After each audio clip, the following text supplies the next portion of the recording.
हरिओम जी। हाँ मैं पकड़ रहा हूँ आपका बैग, आप आइए। ये है अत्रि मुनि की गुफा सामने, और ये वो स्थान है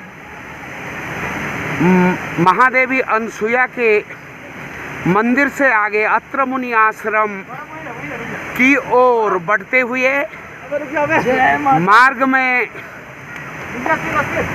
ऐसी कठिनाई पार करनी पड़ती है।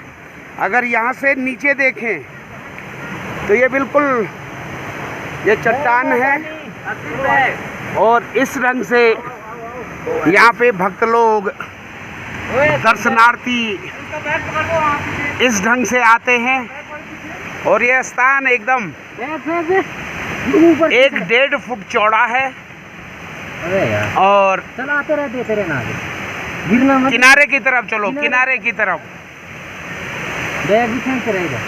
और ये स्थान यहाँ से एकदम नीचे 100 मीटर से ज़्यादा नीचे है, तो यहाँ पर आते समय किनारे की तरफ ज़्यादा जाना पड़ता है। और स्थान ये है। हरिओम माँ, चलो जय माता दी। और ये देखें, हमारे अजय भैया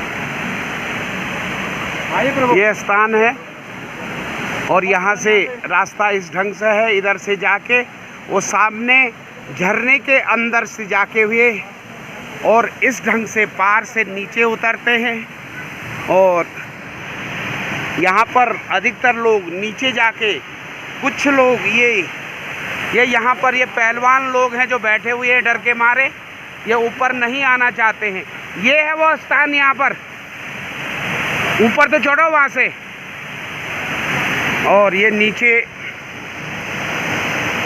देखें, और कई बार कई ऐसे किंवदंतियाँ हैं कि कई बार लोग यहाँ नीचे गिरे हैं, बच्चे गिरे हैं, लेकिन माँ बाप उनको साथ में ले जाते समय भूल गए कि साथ में भी बच्चा है। और जब नीचे गए तो बच्चा पत्थर पे बैठा हुआ मिला। जब उसे पूछा गया कि तू यहाँ कहाँ से आया बेटा, बोला कि माँ आपने तो निकाला था अपनी माँ के लिए।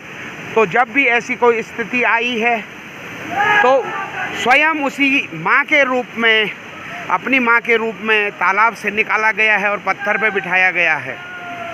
हरिओम। और अत्रि मुनि आश्रम माता अनसुया, महादेवी अनसुया, जो अत्रि मुनि या दत्तात्रेय, शायद ये दो एक ही नाम है, एक ही ऋषि के नाम है। और इनकी पत्नी का नाम महादेवी अनसुया था, जिन्हें सती अनसुया भी कहा जाता है।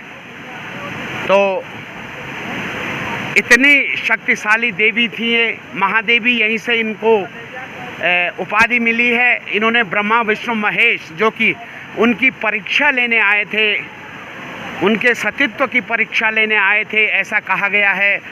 तो माँ की शक्ति से वो तीनों, ब्रह्मा और विष्णु और महेश, तीनों बालक बन गए थे और 6 महीने तक बालक रहे। और बताया जाता है कि अत्रि मुनि जी उस समय प्रातः इसी कुंड में नहाने के लिए आए थे, और जब ब्रह्मा विष्णु महेश जी महादेवी अनसुया की परीक्षा लेने के लिए उनके आश्रम में गए, और 6 महीने के लिए तीनों बच्चे बना दिए गए। ये लंबी कहानी है, इसे आपको पौराणिक ग्रंथों में पढ़ना पड़ेगा। मुझे पता है अगर मैं पूरी कहानी बताऊंगा तो ये बहुत लंबी हो जाएगी, तो इतना ही आपको यहाँ पे दिखाना है। अधिकतर जो डरा वो पीछे रहा, तो और डरने वाले वो बैठे हुए हैं नीचे। इस साइड से देखें तो वो बैठे, और भी लोग, कुछ लोग पीछे भी बैठे हुए हैं।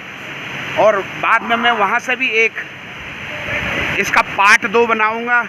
अभी ये देखो, जो डर के आगे जीत है, डर के आगे जीत है। वहाँ पर संगल है, चैन है, चैन से ऊपर आना पड़ता है, और यहाँ पे से इधर को आना पड़ता है।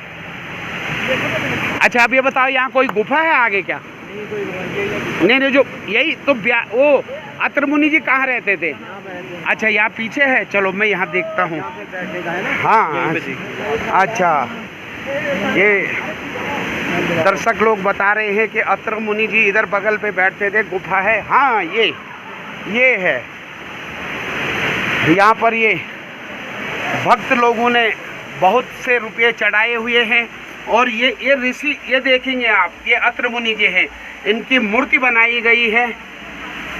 ये देखो, ऋषि की जैसी वो होती है, चोटी, दाढ़ी और रुद्राक्ष की माला डाले हुए। ये बाद में कोई मूर्ति बनाई गई है। और यहाँ पर ये जो भी तीर्थ यात्री हैं, यहाँ पर अपनी श्रद्धा अनुसार धन चढ़ाया गया है। और ना अत्र मुनि जी इसको उठाते हैं और ना ही माता अनसुया उसे उठाती है।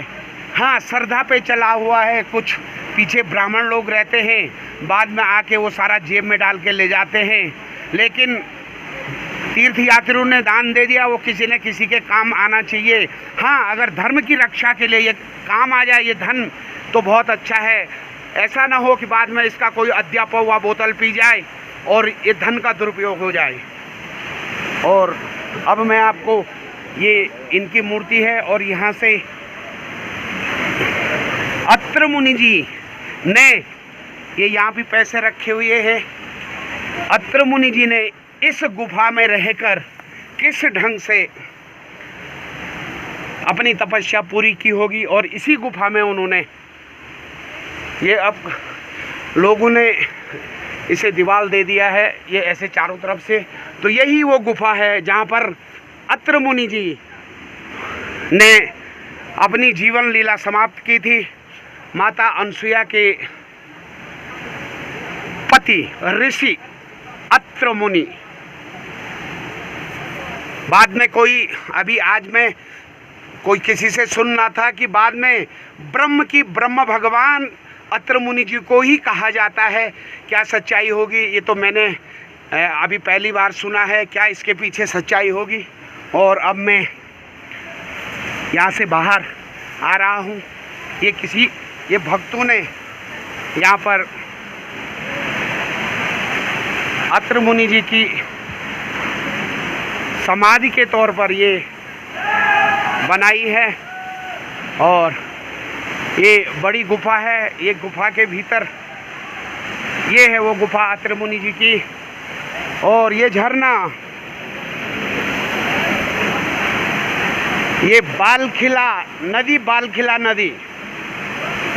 ये बालखिला नदी पे झरना है, जो आगे जाके